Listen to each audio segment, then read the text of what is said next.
Assalamualaikum warahmatullahi wabarakatuh. Pemirsa Gapai Kemuliaan Ramadan yang dirahmati Allah. Hari kiamat adalah hari yang sangat dahsyat. Manusia pada saat itu akan menemui kesulitan dan kesusahan yang tidak mampu untuk dihilangkan selain dengan meminta pertolongan kepada Allah Ta'ala melalui syafaat. Digambarkan orang-orang saat itu mendapatkan ilham untuk meminta syafaat kepada para nabi untuk menghilangkan kesulitan mereka saat itu. Masya Allah. Namun apa sebenarnya makna dan hakikat syafaat itu? Insya Allah hari ini kita akan membahas materi berharap syafaat di akhirat. Bersama gurunda kita semua, Kiai Haji Muhammad Faiz. Assalamualaikum Waalaikumsalam warahmatullahi wabarakatuh. Semoga kita selalu sehat selalu. Alhamdulillah, ya. amin, Ya, amin, amin ya rabbal alamin. Dan tentunya pemirsa, Anda yang memiliki pertanyaan silahkan Anda kirimkan melalui nomor WhatsApp yang tertera di layar kaca. Nah Pak Kiai, kita ini sering berdoa untuk mendapatkan syafaat di yaumul akhir. Iya. Sebetulnya apa makna syafaat itu? Iya. Apakah memang hanya kita butuhkan di saat hari akhir ini? Syafaat itu, kata guru saya, itu mirip dengan wasilah dan tawassul. Dia perantara antara saya yang mengharapkan syafaat dengan Tuhan yang memiliki puncak kenikmatan hidup di akhirat. Oleh karena itu, ketika kita bicara syafaat, sebetulnya syafaat itu dalam bahasa Arab itu bisa diartikan syafaat di dunia dan bisa diartikan syafaat di akhirat. Dalam bahasa Arab, syafaat itu bisa diartikan pertolongan. Misalnya ya, saya dulu ketika di Arab itu sering banget ya, ketika kita misalnya di luar negara Saudi, tapi kita warga Indonesia, saya sering itu membina hubungan yang baik dengan duta besar Arab Saudi di beberapa negara, supaya dapat visa, visa haji. Nah, saya bertanya kepada dia, Bapak Duta Besar, saya minta syafaatnya ya. Syafaat apa? Syafaat supaya saya bisa ke Mekah. Nah, kemudian ada yang baik, kemudian sesuai kewenangannya dia memberi saya visa haji. Maka saya bisa melakukan ibadah haji. Itu dalam Al-Quran juga ada. Kata Allah dalam Al-Quran itu man yashfa syafaatan hasanatan. Siapa orang yang suka memberi syafaat dengan syafaat yang baik, yakun lahu nasibun minha, maka dia akan mendapatkan bagian dari kebaikan. Kalau orang memberikan syafaat sayyi'ah, kata agama, nanti dia juga akan mendapatkan kifrun, beban dosa nih. Nah, itu menunjukkan, kata ulama, ada juga syafaat di dunia sebelum syafaat di akhirat. Misalnya syafaat itu dalam artian pertolongan. Saya misalnya bekerja di satu lembaga yang besar. Kemudian ada anak yang membutuhkan beasiswa. Karena anak itu kenal dengan saya, dia berbicara, Pak Faiz, saya sudah mengajukan beasiswa ini. Kemana? Misalnya ke televisi CNN. Nah, kemudian saya berbicara dengan pihak manajemen, karena saya ada di CNN misalnya. Bapak, Ibu, ini ada anak yatim loh, kenalan saya bisa jamin ini orang baik dan berhak untuk dibantu. Ketika ada program kemanusiaan dari CNN untuk memberikan bantuan, tolong ya ini diprioritaskan. Nah, karena hubungan saya dengan CNN baik, maka CNN mengatakan, wah ini dari Pak Faiz nih, tolong nih diprioritaskan. Maka dia dapat beasiswa kan. Ini namanya saya sedang memberikan apa ini? Syafaat. Nah, jadi ini tidak dibatasi di akhirat. Di dunia juga kita bisa memberikan syafaat orang beribadah. Jadi syafaat itu sebetulnya tidak hanya dimiliki oleh Nabi dan Rasulullah, bahkan tapi nanti di akhirat pun tidak hanya pada Nabi ya. Jadi syafaat itu kan dikatakan dalam Al-Quran, illa limanirtado, Allah akan memberi hak kepada semua hambanya yang Allah ridhoi untuk memberikan syafaat. Kan dalam ayat yang lain, man dzalladzi yashfa'u indahu illa biiznihi, yang Allah berikan izin. Nah, syafaat ini tidak selalu menempel pada Rasulullah. Walaupun syafaat yang terbesar itu ada dalam genggaman Rasulullah. Itu yang disebutkan sebagai maqamam mahmudah. Kita kalau habis azan itu kan suka doa, wa ba'ashu maqaman mahmuda. Ya Allah, berikan Rasulullah itu maqaman mahmuda yang engkau janjikan. Apa tafsir dari maqamam mahmuda? Di antara tafsir yang dulu saya pelajari dari guru-guru saya, itu adalah kedudukan Rasulullah di akhirat.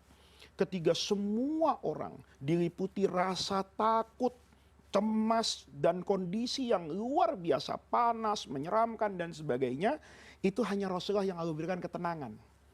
Rasulullah yang mengatakan selamat, selamat, selamat, dan nanti Rasulullah yang punya air, Rasulullah yang bisa memberikan syafaat orang langsung masuk ke dalam surga. Itu disepakati oleh para ulama. Tetapi tidak semua syafaat itu ada pada Rasulullah. Boleh jadi ada syafaat ini, dan ini menjadi tradisi ya dulu di pesantren, saya diajarin juga oleh guru-guru saya, itu kalau kita biasa berkumpul dengan orang baik, sholat bersama, puasa bersama, ngaji bersama. Namanya komunitas nih dari 20 orang. Kan boleh jadi yang nggak benar juga banyak. Ya kan? Maka nanti kata Allah, ada orang nih, yang 20 ini nanti misalnya ya, yang 19 masuk surga nih. Yang satu ini nasibnya ke neraka nih. Karena amal solehnya yang tidak memadai misalnya. Maka orang yang 19 ini ngomong dalam surga, ya Allah, kami ini dulu di dunia biasa ber-20, makan bersama, sholat bersama, zikir bersama, puasa bersama. Tetapi kami tahu teman kami ini ya ada nakalnya tidak seperti kami. Nanti kata Allah, ya sudah kalau gitu kamu cari temanmu di neraka. Nanti kamu angkat dia dari neraka, bawa masuk ke surga. Itu yang kemudian di dalam Islam disebut al-akhyar. Orang yang baik-baik, la yashqa bihim jalisun, tidak akan kecewa. Orang yang pernah duduk bersama orang-orang yang soleh. Maka dulu di pesantren, itu kiai dengan santri itu sering saling berjanji. Saya bahkan membiasakan itu dengan santri saya kalau udah mau tamat. Kayak nanti ini di bulan Juni, santri saya ada yang tamat misalnya 600 orang. Maka saya akan bilang sama mereka, kita saling berjanji ya, kalau nanti saya yang masuk surga, saya akan cari nak kamu satu-satu kalau tidak ada di surga. Tapi saya juga minta tolong, kan belum tentu saya yang masuk surga. Siapa tahu saya jadi guru tuh cuman pandai mengajar. Saya hanya seperti lilin yang menerangi orang lain, tapi diri saya hancur nak. Saya minta tolong ya, kalau kalian sudah masuk surga, cari saya. Karena kita tidak pernah tahu. Boleh jadi nanti yang mengangkat tangan kita ke surga itu murid kita. Boleh jadi nanti yang memasukkan kita ke surga juga guru kita yang bersama di dunia. Nah, itu diantara syafaat. Maka di dunia ini kita harus menyempatkan diri berkumpul dan bergaul dengan orang baik, kemudian saling berwasiat tadi itu. Dan itu bukan sesuatu yang menyeramkan. Ada orang bilang kalau ngomong gitu kayak mau mati aja. Loh, kita mati kan nggak tahu kapan gitu loh. Tapi persiapannya kan harus. Nah, itu yang dikatakan syafaat dari orang-orang yang baik kepada sahabat, kerabat, saudara yang tidak baik. Nanti Allah berikan keistimewaan itu pada hari kiamat. Artinya syafaat itu bisa didapatkan dari mana saja begitu ya Kiai? Syafaat itu ada dua arah, Mbak Eva. Syafaat dari Allah itu ada dua arah. Yang satu diartikan penghormatan, yang satu diartikan rahmat dan kasih sayang. Ketika Allah memberikan hak syafaat kepada Rasulullah, itu namanya Allah sedang memberikan karomah ikram kepada Rasulullah. Ketika orang yang diberi syafaat Rasulullah masuk surga, itu syafaat diartikan rahmat Allah. Jadi yang namanya syafaat itu tidak akan keluar dari dua hal. Yang pertama adalah penghormatan dari Allah kepada orang atau malaikat yang diberi hak memberi syafaat, dan juga rasa kasih sayang Allah yang tidak terbatas kepada orang yang tidak cukup amalannya mungkin tapi mendapatkan syafaat. Oke. Nah, bagaimana caranya kita mendapatkan syafaat supaya kita bisa aman di akhir-akhir nanti? Ini pastilah. Semua nih kita, saya, ya hostnya, ya kameramen, pasti semuanya itu ingin cara yang aman kan. Maka dalam banyak literatur hadis misalnya, Nabi itu sudah memberikan gambaran. Siapa sih yang nanti akan memberi syafaat dan siapa yang akan diberi syafaat? Pertama kali adalah qiraatul Quran. itu jangan pernah lupa. Ya, jadi kita itu memperbanyak bacaan Al-Quran. Syukur-syukur mulai memiliki hafalan Al-Quran. Nanti kata Rasulullah, Al-Quran itu yang akan menjadi syafaat buat saya. Kata Al-Quran, ya Allah, di tengah orang nyanyi-nyanyi, senang-senang, Faiz membaca saya, maka saya ingin memberikan syafaat kepada Faiz. Demikian juga sholat malam. Kata sholat malam, di tengah-tengah orang tidur, ini orang bangun. Bangun untuk apa? Untuk bermunajat kepadamu ya Allah. Maka saya akan menjadi syafaat buat orang yang sholat malam. Ada orang yang dapat syafaat itu dari puasa. Ini kita sedang puasa. Nasi goreng itu kan halal, tempe itu halal, air kelapa itu menyejukkan gitu. Tapi begitu saya lihat di siang hari, jus jambu yang enak itu jadi haram. Apa yang membuat jus jambu itu haram? Ketaatan saya kepada Allah kan. Kalau saya mau minum jus itu, biarpun saya syuting di CNN 10-15 episode, bisa kok. Saya pura-pura minum di mobil saya lap pakai tisu, Mbak Eva juga nggak tahu kan kalau saya sudah membatalkan puasa. Tetapi di tengah kamar yang tidak ada siapapun di sana, saya tetap mengatakan saya jaga puasa saya, itu kan karena Allah. Maka puasanya nanti ngomong, ya Allah, dia menahan lapar dan haus itu karena iman dia kepadamu. Karena kecintaan dia mencari pahala kepadamu, maka puasa itu akan jadi syafaat. Nah, yang kayak begini, Mbak Eva, kata ulama, itu bisa dikiaskan. Bisa dicari sarana yang lain selama substansinya adalah kebaikan. Oke, baik, kita akan lanjutkan lagi pembahasan. Kiai, kita akan break dulu, tapi terlebih dahulu jangan kemana-mana. Gapai Kemuliaan Ramadan akan kembali sesaat lagi.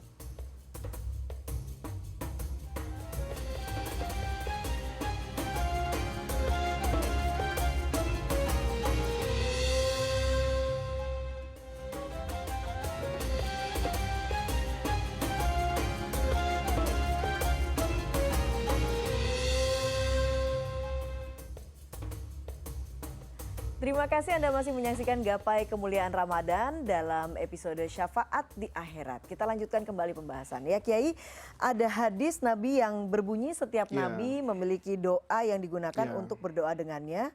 Aku ingin menyimpan doaku tersebut sebagai syafaat bagi umatku di akhirat nanti. Nah ini itu bukti kasih sayang Rasulullah kan. Karena hakikat masa depan kita kan di akhirat. Rumah masa depan kita di sana. Jadi kata Rasulullah, ketika saya diberi keistimewaan oleh Allah untuk boleh mendoakan umat saya, maka itu akan saya gunakan. Ibarat pesilat itu jurus pamungkas. Saya akan gunakan kelak di akhirat untuk memberikan syafaat kepada umat saya. Itu yang mengajarkan kepada kita bahwa Rasulullah itu penuh kasih kepada umatnya. Nabi itu ingin seluruh umatnya itu masuk ke dalam surga. Oleh karena itu ketika Nabi diberikan keistimewaan oleh Allah, memiliki hak syafaat, kemudian juga diberi hak untuk mendoakan umatnya, Nabi memilih, kalau begitu ya Allah, tidak akan banyak saya gunakan di dunia. Sehingga nanti saldo dari hak saya ini akan saya gunakan yang dipahami oleh banyak orang sebagai asyafaatul uzma. Ketiga itu adalah yaumal fasli, hari penentuan. Mana yang ke surga dan mana yang ke neraka. Di sana Rasulullah akan memberi syafaat kepada umatnya. Syafaat itu juga uzma tadi apa maksudnya? Syafaat itu juga kan bertingkat-tingkatnya Mbak Eva ya. Ada syafaat kepada orang yang beriman. Bisa jadi syafaat itu langsung dimasukkan ke dalam surga. Itu ada puluhan ribu orang, kita tidak bisa pastikan jumlahnya, tapi itu yadkhulunal jannata bighairi hisab, tanpa ada hisabnya itu masuk dalam surga. Ya, mudah-mudahan kita ada di sana. Ada yang boleh jadi syafaat itu hanya meninggikan derajat di surga. Misalnya ada pembantu Rasulullah yang berkhidmat kepada Nabi. Di masa akhir hidup Rasulullah, Nabi itu bertanya, kamu tuh sudah menjadi pembantu saya. Baik sekali kamu dengan saya. Tolong, kata Rasulullah, saya ingin membalas jasa kamu. Kamu minta apa sekarang? Saya kasih, kata Rasulullah. Dia diem aja. Kata dia, saya mikir dulu Nabi. Terus begitu ndak mau jawab.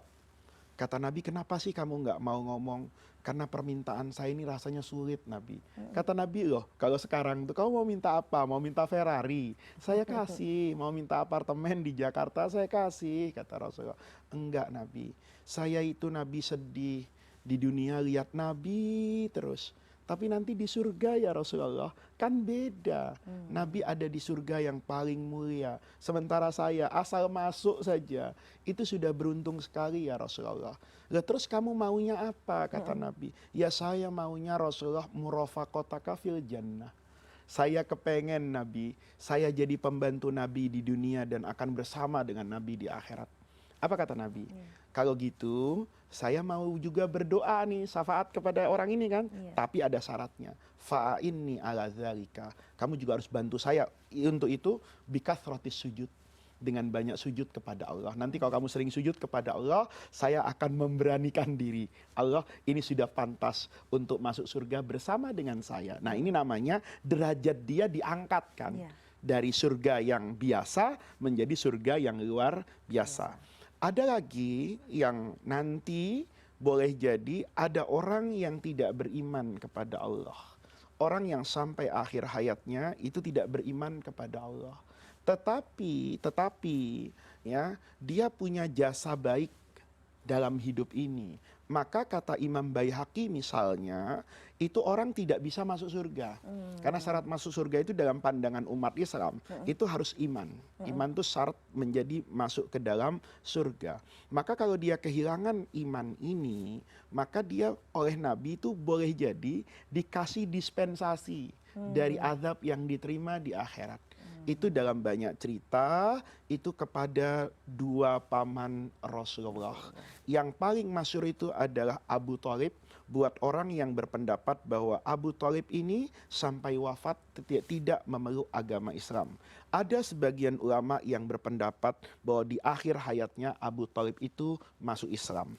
Apapun yang terjadi ketika itu diyakini oleh begitu banyak ulama bahwa ini tidak Islam, itu banyak orang bermimpi bahwa Abu Thalib itu kalau hari Senin itu diangkat dari panasnya api neraka ke bagian atas yang lebih tidak panas. Itu karena apa? Karena pembelaannya kepada Rasulullah Shallallahu Alaihi Wasallam. Ada riwayat hadis lagi ini terkait dengan Abu Lahab ini, paman sekaligus musuh Rasulullah. Ketika Nabi lahir dulu sebagai ponakan, bukan sebagai nabi loh, sebagai ponakan, ya, maka Abu Lahab itu girang. Ada pembantunya budaknya yang namanya Suwaibah. Suwaibah itu berlari-lari. Wahai majikanku, tuanku Abu Lahab, ponakan yang kamu tunggu-tunggu tuh lahir tuh, anaknya Abdullah, cucunya Abdul Muthalib. Siapa? Itu cucunya laki, namanya Muhammad. Aneh kan? Kok Muhammad? Karena nama itu tidak pernah ada sebelum ada Nabi Muhammad. Buat orang Arab, beda dengan nama Umar, nama Utsman. Nah, kata, kenapa itu kata kakeknya? Supaya Muhammad tuh dipuji di langit dan dipuji di bumi. Anaknya cakep, gaul. Seneng Abu Lahab tuh. Gara-gara seneng dia ngomong sama Suwaibah. Karena saya sedang gembira, kamu saya merdekakan. Dia jadi budak yang merdeka. Itu dalam banyak riwayat. Sayyidina Abbas paman Rasulullah itu bermimpi ketemu dengan Abu Lahab di alam mimpi. Dia tanya, apa kabarmu? Kata Abu Lahab, saya tidak pernah menemukan kebaikan semenjak saya masuk ke alam akhirat, kecuali pada hari Senin saya diringankan ini azabnya sama Allah karena saya pernah bergembira atas kelahiran Nabi Muhammad. Jadi kalau Abu Lahab yang bergembira atas lahirnya Nabi Muhammad sebagai ponakan, itu bisa mendapatkan keringanan hukuman, tapi tidak mampu mengeluarkan itu dari neraka.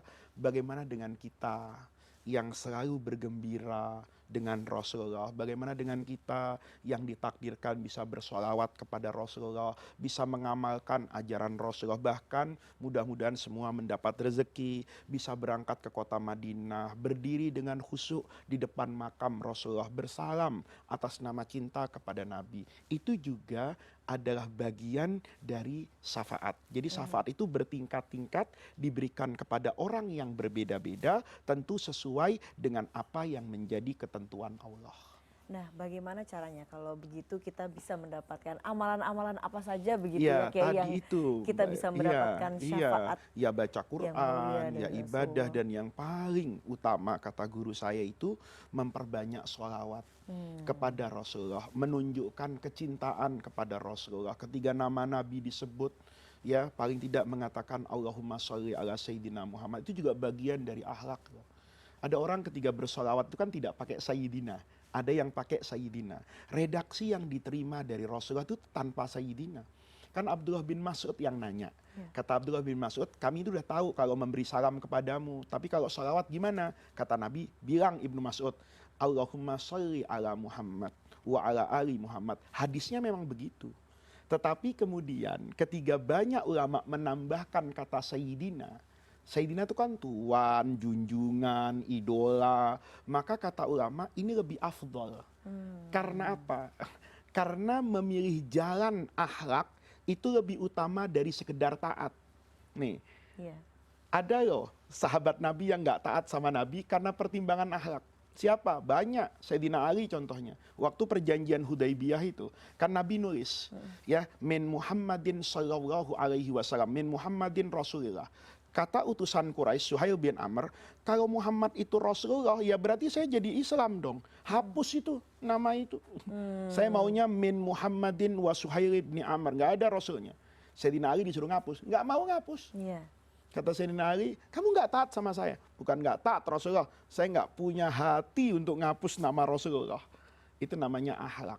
Sayyidina Abu Bakar ketika Rasulullah sakit, itu kan Nabi keluar, Sayyidina Abu Bakar sudah jadi imam gitu. Melihat Nabi keluar, Sayyidina Abu Bakar tuh mundur. Karena dia merasa nggak pantas mengimami Rasulullah. Nabi bilang, jangan mundur, kamu jadi imam. Dikasih isyarat. Selesai sholat, kata Nabi, kamu kan sudah saya bilang jangan mundur. Kok masih mundur? Apa jawaban Sayyidina Abu Bakar? Maka Nalibni Abi Kuhafah, nggak pantas Nabi buat saya untuk berdiri di hadapan Rasulullah. Itu namanya akhlak. Maka ketika kita bersolawat, itu berakhlak kepada Nabi. Solawat itu tidak kemudian harus dengan redaksi tertentu. Solawat Ibrahimiyah afdol, tapi ada solawat lain yang mengandung pujian kepada Rasulullah. Nah, semakin kita banyak membaca solawat, semakin kita berakhlak kepada Rasulullah dalam memuji, menyebut namanya. Jangan orang itu menyebut Muhammad, Muhammad, Muhammad. Kalau Muhammad Faiz nggak apa-apa, memang tidak punya kehormatan, tapi itu adalah junjungan kita, itu adalah manusia terbaik. Berakhlaklah dengan Rasulullah, selalu dengan niatan nanti ya Allah mudah-mudahan saya mendapatkan syafaatnya Rasulullah pada hari kiamat. Amin, amin ya rabbal alamin. Baiklah, kita akan lanjutkan Kiai, tapi kita harus break terlebih dahulu. Jangan kemana-mana, Gapai Kemuliaan Ramadan akan kembali sesaat lagi.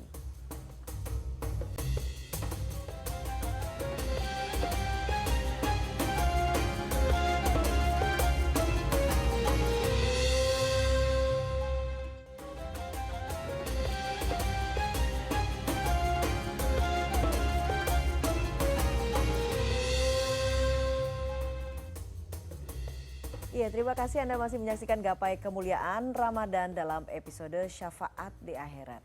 Kita lanjutkan kembali pembahasan. Kiai, tentunya kita semua ingin menjadi bagian dari orang-orang atau golongan yang mendapatkan Amin, syafaat. amin, amin. Tapi apabila ada orang yang sudah melakukan dosa besar, apakah masih sebetulnya berhak mendapatkan Selama syafaat? kuncinya adalah beriman kepada Allah.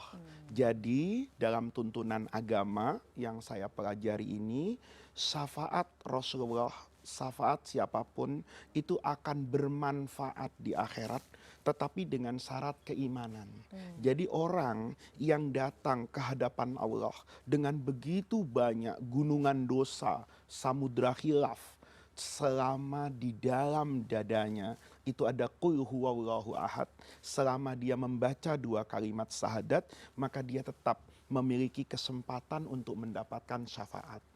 Jangan tanya misalnya, kan ada orang yang juga baik, tetapi hanya karena prinsip keimanan, apa dia tidak mendapatkan syafaat? Ukurannya adalah berinteraksi kepada Allah. Maka semua agama kan sebetulnya sama dalam hal ini. Saya akan mengatakan bahwa kalau tidak membaca 2 kalimat syahadat, maka tidak ada masa depan yang bahagia di akhirat. rekan-rekan dan sahabat saya yang berbeda agama juga pasti akan mengatakan itu, bahwa jalan keselamatan itu kalau mengikuti agama tertentu. Nah, itu adalah esensi dalam beragama. Jadi orang itu ketika berinteraksi dengan Allah itu harus meyakini loh bahwa kebaikan apapun yang kita kerjakan di dunia, kalau kita menistakan Tuhan, maka kebaikan itu tidak ada artinya. Saya boleh jadi suka mijetin ayah saya, suka ngambilkan kopi ayah saya, tapi begitu saya menampar ayah saya, maka kebaikan saya yang banyak itu menjadi hilang. Sama, kita boleh saja merasa berbuat baik, tetapi ketika kita salah dalam berinteraksi aspek ketuhanan dan keimanan, maka itu menggugurkan kesempatan kita untuk mendapatkan syafaat. Jadi orang yang memberi syafaat pada hari kiamat dan orang yang menerima syafaat pada hari kiamat itu adalah orang yang diizinkan oleh Allah dan orang yang mendapat ridho Allah. Siapa? Disyaratkan dalam satu keyakinan Islam. Baik, artinya kalau dosa syirik itu Tidak diampuni. tentunya tidak diampuni dan Tetapi- tidak akan mendapat syafaat. Tetapi itu ya, di Kiai, ya. luar itu, dosa sebesar apapun itu akan diampuni. Tapi jangan kemudian merasa, oh ada syafaat, saya dosa besar aja, ya enggak juga gitu. Iya kalau dapat, kalau nggak dapat Iya. kan repot. Tetapi sebagai harapan setiap makhluk itu tetap ada. Nah, terakhir Kiai, bagaimana kemudian apa amalan-amalan ini bulan puasa, amalan-amalan yang harus kita lakukan Iya. untuk kita bisa dekat, kita bisa mendapatkan syafaat, Ya. baik juga dari syafaat dari Kalau Nabi Muhammad terkait dengan bulan SAW. Ramadan ini, maka misalnya kita ingin mendapatkan syafaat dari segala penjuru. Ya, Bisa dapat syafaat dari teman yang baik tadi, bisa dapat syafaat misalnya dari sholat malam. Maka di Ramadan ini syafaat yang kita harapkan yang pertama dari puasa. Kita berpuasa dengan tulus, ikhlas, jangan mengeluh lapar, ya kan? Itu sebagai karunia dan nikmat yang terindah dari Allah. Kemudian kita nanti terawih, kan gitu kan? Kita baca Quran, tadarus dalam tradisi Indonesia. Mungkin nanti 10 malam terakhir kita tambahkan dengan sholat malam. Maka amalan ini kita niatkan itu dari awal Ramadan. Ya Allah, saya berpuasa karena keimanan dan ketundukan saya. Dan saya memohon, ya Allah, mudah-mudahan puasa yang saya lakukan itu menjadi syafaat saya hari kiamat. Terawih yang saya lakukan itu menjadi syafaat hari kiamat. Setiap huruf yang saya baca dari Al-Quran itu menjadi syafaat. Nanti saya meninggalkan kasur untuk sholat tahajud di masjid berjamaah pada 10 hari terakhir, itu juga menjadi syafaat. Itu adalah amalan yang sesuai dengan nuansa Ramadan. baiklah. Semoga kita semua bisa menjadi golongan orang-orang yang mendapatkan syafaat di Amin, yaumul amin, akhir. amin. Baiklah, tidak terasa kita sudah sampai di penghujung program Gapai Kemuliaan Ramadan. Semoga apa yang kita bahas hari ini dapat menambah keimanan kita kepada Allah Subhanahu wa taala. Saya Eva Yunizar dan Kiai Haji Muhammad Faiz undur diri. Sampai jumpa di Gapai Kemuliaan Ramadan berikutnya. Wabillahi taufiq wal hidayah. Wassalamualaikum warahmatullahi wabarakatuh.